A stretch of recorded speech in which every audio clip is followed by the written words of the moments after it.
Grand Rising family. Yeah, it took me a moment to get on here. I know my light needs to be adjusted a tad bit, but today one of those rain-filled days, and I felt like catching up on a little bit of rest. But I really studied, took some rest, got up, studied again, rested again. But I got an appointment, so I won't be before you long today. I hope your today is great and your tomorrow may be greater. When I say Hotep, I mean unshakable inner peace. When I say race first, I mean thought and behavior that places the political, social, economic, spiritual well-being, and overall material survival of the Black race first to facilitate African sovereignty. Let me repeat it again for those of you that don't understand. When I say race first, I mean thought and behavior that places the social, political, economic, spiritual well-being, and overall material survival of the Black/African race first to facilitate African sovereignty. I'm not saying it disrespectfully. I'm not saying it to be mean. I'm saying it because I'm authentic and it's very realistic. Every other ethnicity and organism is doing what it needs to do to survive, and we must become on one accord to ensure that we survive and grow, and beyond that, thrive. It's time for us to thrive. We've struggled long enough.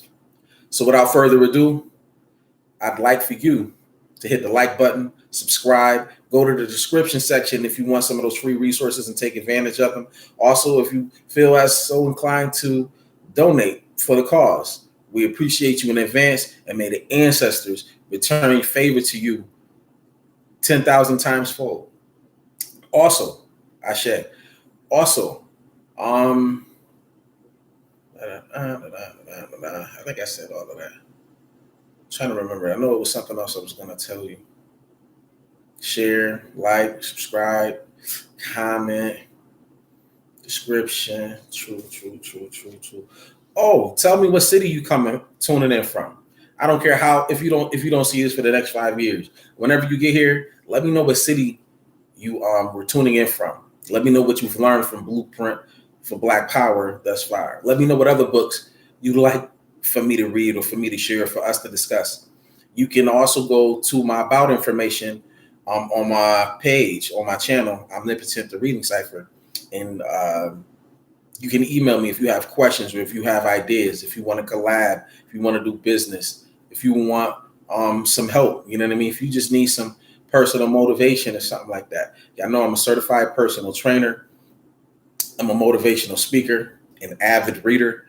And listen, I'm a brother of those that come under the red, black, and green flag, those that honor that. I'm true to that. I'm true to that for forever. So without further ado, let's hop into my favorite teacher's most thorough assessment, which I call, and brothers and sisters like me call, the real Bible, Blueprint for Black Power. So the title of the section where we're starting at today is Religious Institutions and Power. Fundamentally, a people's culture is a mental behavioral system used by them to rationalize and justify, organize and regulate, give meaning and purpose to their individual and group behavior, social relations, lives, and existence. Culture is essentially a way of thinking, perceiving, evaluating, and interpreting the world, a way of relating to others and to the physical, metaphysical world. It involves an explicit and implicit set of rules of conduct which orders the overall social relations, arrangements, and attitudes of a society. The power generated by such social relations, arrangements or alignments, and attitudes is utilized for maintaining and enhancing the well-being and integrity of the society, for procuring, processing, and producing the material and non-material products characteristic of the society, and for substantiating its abilities to defend and advance its interests in cooperation or in opposition to the other societies or groups. I'm gonna read that again because I stutter so much. I know some of you probably looking at my jewelry and you're like, well, you know that I do make it. And if you'd like me to customize you something, again, go to the description section on the channel and email me. Yeah. The power generated by such social relations, arrangements, alignments, and attitudes is utilized for maintaining and enhancing the well-being and integrity of the society, for procuring, processing, in producing the material and non-material products characteristic of the society, and for substantiating its ability to defend and advance its interests in cooperation with or in opposition to other societies or groups. At the center of a culture's guiding mental behavior system is its moral, religious, ethical system. That is, its attitudes concerning right and wrong feelings and conduct, its acknowledgement of a God, of divine, preeminent, cosmic, or universal principles, and a related system of beliefs, faith, and worship, ritual, and practical piety, as well as a doctrine or system of morals or moral philosophy and code of moral behavioral precepts. A people's religious system, which we will use here as a shorthand phrase for moral, religious, ethical system as just defined, to a very significant degree serves as an organizing entity in their personal and social life. As a major factor in social organization, often as the linchpin of socio-cultural organization, the religious system of a society serves as its fundamental power center, or at least as one of its most influential centers of power. Often the heads of religious institutions of a society may simultaneously serve as heads of its governmental regime or heavily influence its policies and operations. I guess when it comes to me, I like sticking to the 10 ancient African virtues, and they're as follows, if I can remember them correctly, because I haven't challenged myself to recite them in a moment. And I want to say control of thinking, control of actions, develop fortitude, develop courage.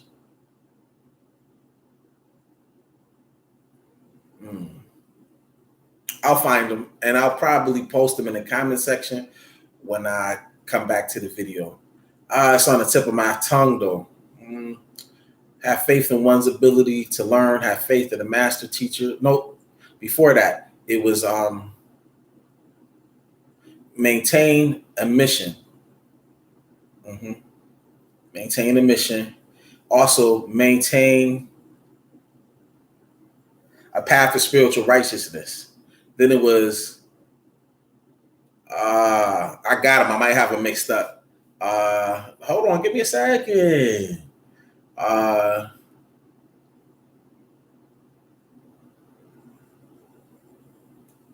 Faith in one's ability to learn, faith in the master teacher. And the last two always get me because they're not like repeats, they're separate.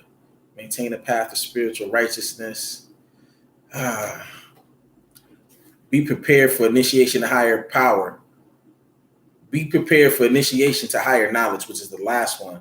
But before then, it's something. It's been a moment. Don't worry. I'll put it in there. I just wanted to state that because I think that is something. Those come from the 48 laws of Ma'at. But it's very simple because if you can control how you think and you can control your actions, first of all, if you control how you think, you one up on everything, everywhere. And then if you can control your actions, what you say, how you say it, where you spend your time, how you invest your resources, like that's the real key. I ain't going to get too far deep because, again, I got a meeting to go to in about a half hour. So I'm trying to give y'all like 20, 30 minutes of this work, man, because this book is like putting 200 vitamins, minerals, essential nutrients in your body. Oh, man, I'm digging it. I'm telling you. The institutional Black church is the next section.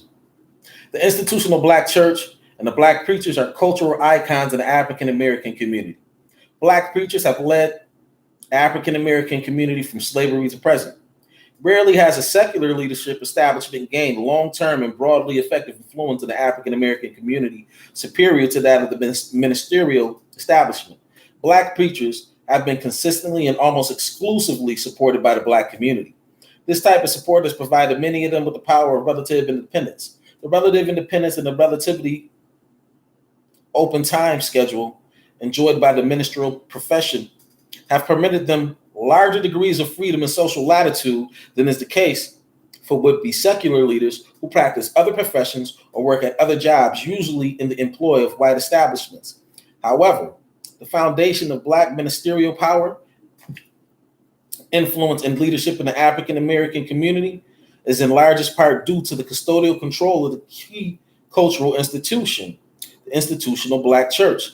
The use of the institutional Christian theology, ideology, doctrine, dogma, and ritual by Black preachers, their own divinity as God's representatives on earth, and they're ministering to the centrally important spiritual supernatural needs of their congregations. As the African American community's preeminent leaders, as custodians and leaders of its central cultural establishment, the fabled Black church, the nature, organization, and functionality of Black cultural power must be attributed more to the quality of the leadership of Black preachers than to any other alternative leadership group. Therefore, the theological, ideological rationales which undergird the legitimacy, power, and direction of the Black preacher establishment and its leadership of the African American community must be critically analyzed if we are to understand the relative potency and impotency of Black American culture. The Black church has not only underdeveloped the power potential of the Black community, but has actually squandered its potential, impaired it, and prostituted it in service to alien peoples and cultures, particularly white peoples and Eurocentric culture. There is this profligate, Profligate, I believe that's how you pronounce it, this profligate wasting of the tremendous power potential of the Black community, its feeble and misdirected growth and development, are not due to malicious intent on the part of the Black preacher leadership establishment, nor is it due to a lack of courage or dim-wittedness of this group. The fault lies in the nature of the imposed, borrowed, theological, ideological rationale which undergirds the Black church and which guides the perceptions, expectations, social relations, and behavior of its leadership. He's going in right here. I want to see where he's going with it. We must keep in mind that the enslaved African were not Christians when they were brought to the New World. They were predominantly practitioners of their indigenous African religions and behaved in accord with indigenous African codes of ethics. Therefore, the Christian religion, along with its ideological doctrines, was taught to and imposed on enslaved Africans by their white masters. Obviously, the masters taught the slaves Christianity for their own conscious and unconscious self-serving reasons. The theology they passed on to their slaves was necessarily biased in order to serve and justify their dominance. Therefore, in essential ways, the theology which undergirded the practice and outcome of white Christianity was distinctly different from that which undergirds Black Christianity, despite the apparent and superficial sameness of the two. In other words, Blacks do not relate to, pray to, and serve Jesus Christ in the same way for the same reasons whites do, even though it appears they do. Christianity, as a central cultural institution, has not empowered the Black community in the same ways it has empowered the white community, or as it has the other alien Christian communities, or in ways other communities are empowered by their own religious institutions. As a matter of fact, Christianity, as it is practiced in the African American community, has probably done as much to disempower that community than to empower it. A brief review of the history of the development of Christianity among African slaves in America readily reveals why this is the case. A very schematic presentation of Stamp's review of the development of the Black church during slavery will provide us with some idea of why that why that institution has retarded Black empowerment as much as it advanced it. If this is ruffling your feathers, no offense, but hear them out. A lot of times we hear truth and we run from it immediately because we're not operating in a sense of critical thinking. We're not operating in a sense of open-mindedness. We're operating in the sense that we were taught. But think about this. If you was taught to do something that's wrong and you never were taught how to be right about it or how to go about it the right way, when you encounter someone that's teaching you the right way, it's going to seem like they're telling you wrong. I'm asking you to be open-minded and to pay attention because this is significant. This Black church has been around as long as we've been over here. And let me ask you this.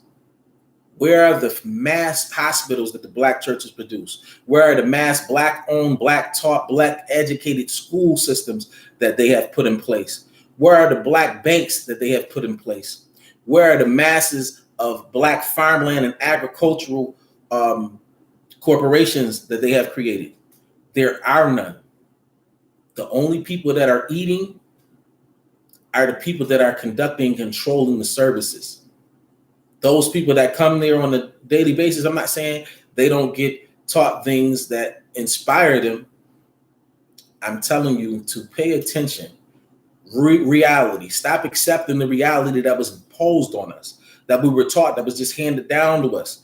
Just because something was handed down to you doesn't mean that you got to accept it. You remember your mother used to say, if your friends tell you that they about to jump off the bridge, you gonna jump off the bridge with them? Yeah, you might want to think about that. And if you've never questioned what you were taught from everybody, today is the day that you start doing it. Question everything.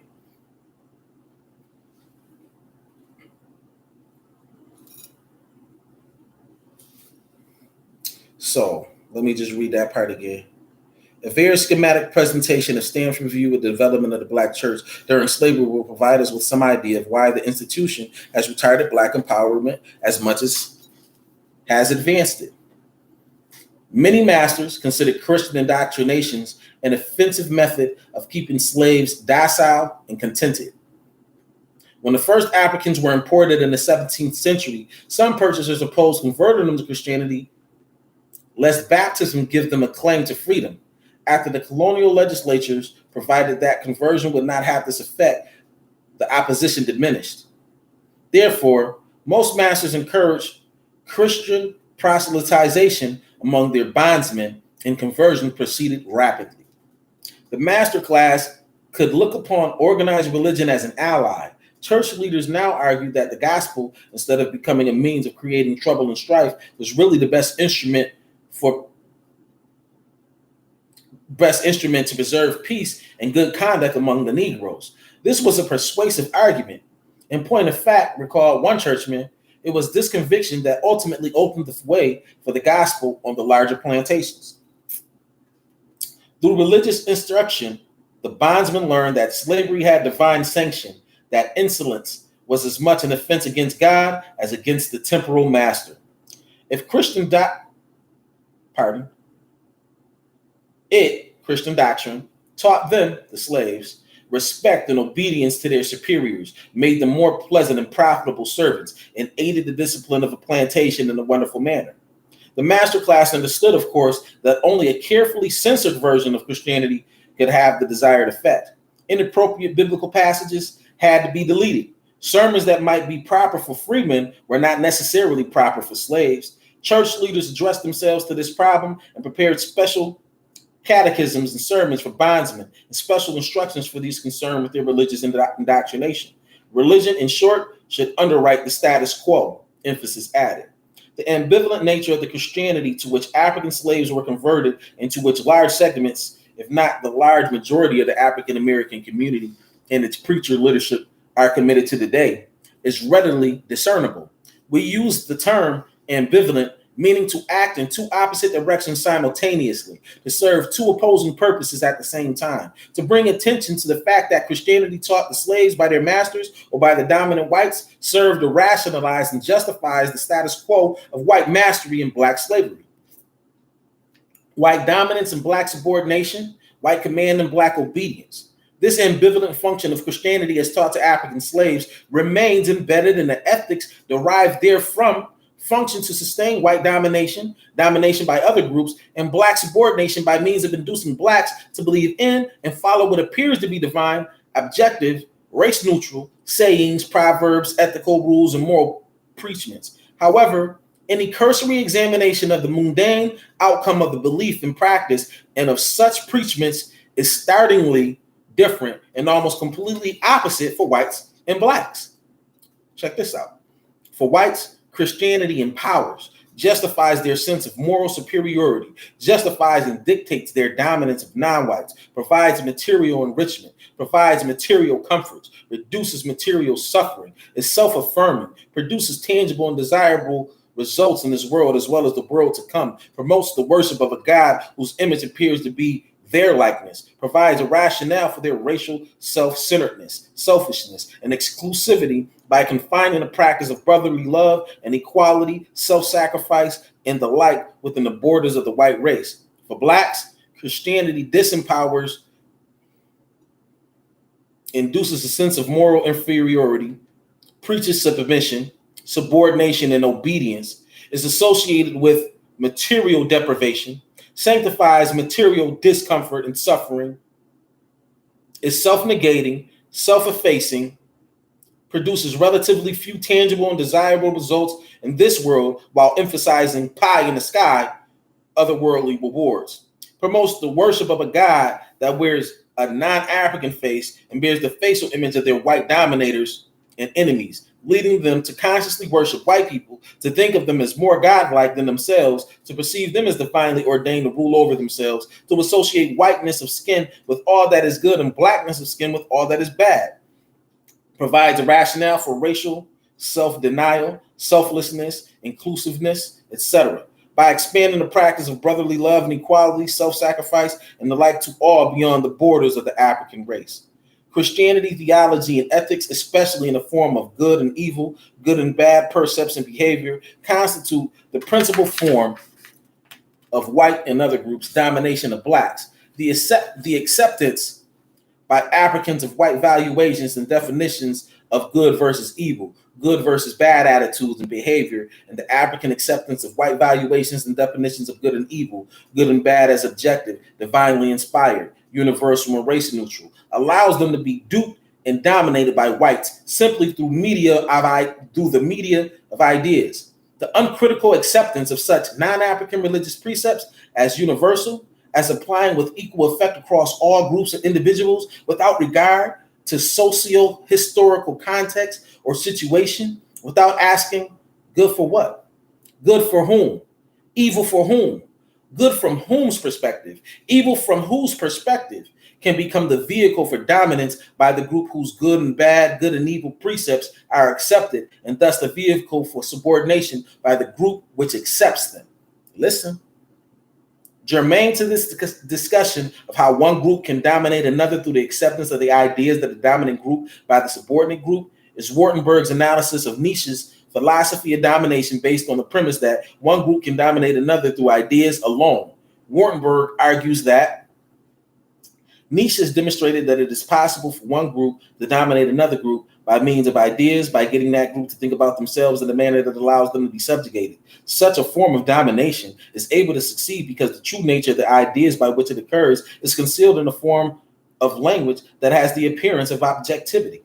His analysis of the use of the term good is intended to demonstrate that, despite the appearance of objectivity, such a term functions subjectively and that its use is only justified from a certain perspective. Since this perspectival aspect of judgment is concealed, however, the subordinate group views the judgment as valid independently of the perspective form from which they are made. As a result, a group can come to think of itself and behave in terms created by the perspective of another group without realizing it. It is this particular mechanism that Nietzsche highlights as the origin of domination, at least when it comes to religion, right?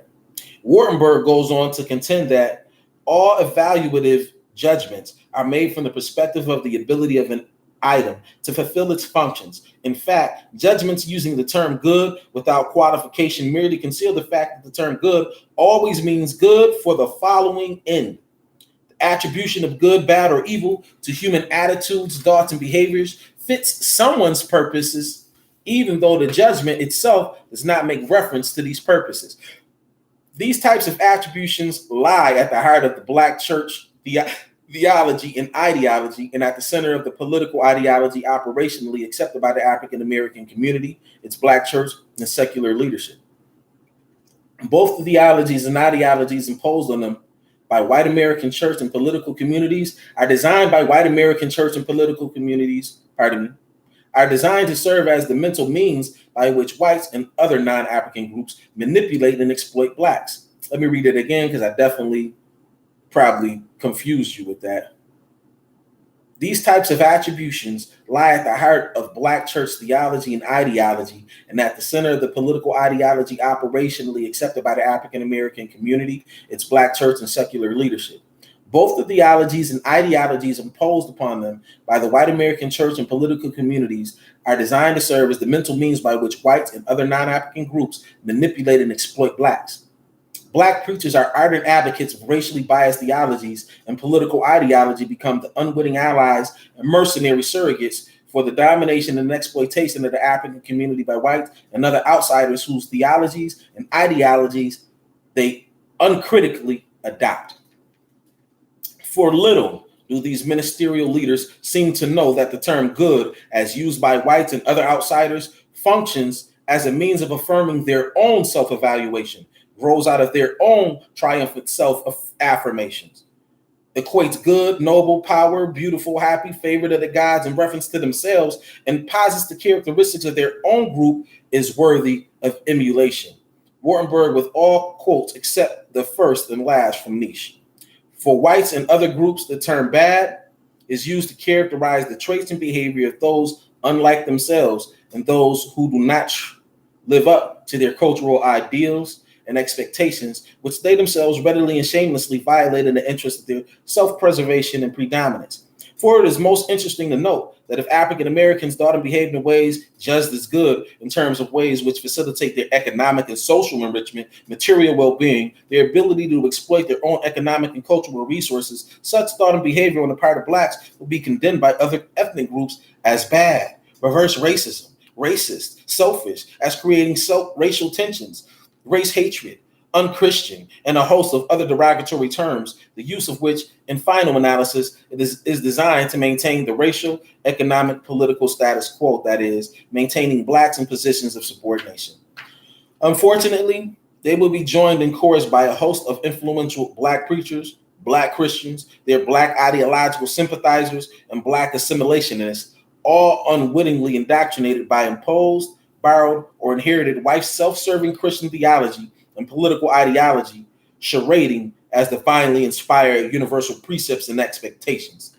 There is one central tendency of the black church and the black preacher leadership establishment with which it has saddled the African American community, has doomed that community to one disempowering failure after another, and doomed it to unrelenting subordination and exploitation by outside groups. That is its predilection to moralize every problem which confronts the black community, no matter how mundane. Every problem is perceived in moral terms and is perceived as solvable by moral means, moral suasion only. The problem of white domination is seen as a moral problem, the solution to which involves persuading whites to think and behave according to Christian moral precepts and ethical codes. Pardon me. The problem of white domination is seen as a moral problem, the solution to which involves persuading whites to think and behave according to Christian moral precepts and ethical codes, in addition to convincing blacks to be more Christ-like in their attitudes and behavior. In reference to this fatal flaw in black ministerial leadership, Harold Cruz reached the following conclusion regarding the leadership of the Southern Christian Leadership Conference, SLIC, SCLC, the apotheosis of black church ministerial leadership at one time led by Martin Luther King Jr. After King's death, the Southern Christian Leadership Conference vowed valiantly to carry out and expand the black church role that King had envisioned. This was an exemplary ambition for the Southern Christian Leadership Conference, for it was beyond the scope of its collective social imagination, beyond the range of its institutional experience, to understand that as a social organization, the black church could not give the kind of leadership that had been lacking since the 1920s unless the black church changed itself. The economic, social, political, cultural, and institutional problems of American blacks are beyond the reach of moral preachments, as King was finally forced into understanding and stating. That's why he said on his last speech, they come into DC to get the check, because he knew that moral thing wasn't about nothing. It was about economics and building our own economies and maintaining them. It was overwhelmingly white liberals, not the political ruling class, who flocked to the support of Martin Luther King on the question of moral imperative. No one knows better than the political ruling class that the political, economic, and cultural policies that monitor the internal affairs of American society are not inspired by moral considerations, but are based on the imperatives of power, especially economic power. Placing segregation and race prejudice on the nation's upfront agenda for examination by means of moral suasion had its unquestionable value. However, after that, practical solutions require not moral means, which are unavailable, but a pragmatic reorganization of the institutional basis of race relations by both blacks and whites. Emphasis added. The Black church and community leadership, along with the Black assimilationist leadership and Black neoconservative leadership, like that of King's, failed to fully comprehend and come to terms with the essentially amoral, secularized nature and functioning of the American European political economic system. Cruz notes this when he argues, the racial politics of a racist, or better, an ethnocentrically, the racial politics of a racist, or better, an ethnocentrically imbued capitalistic society such as the United States cannot tolerate for long the brand of moral imperative that King was preaching. The free enterprise money markets know no morality other than the morality of the power to determine marketable exchange values. I think I'm going to stop there because I got some stuff to do. When I come back, we're going to talk about the Black church and the myth of individualism, as well as the Nation of Islam and the spirit of war. I hope you got something out of that today. I hope your today is great. May your tomorrow be greater. Hotep family, race first at all times. And at all times, race first.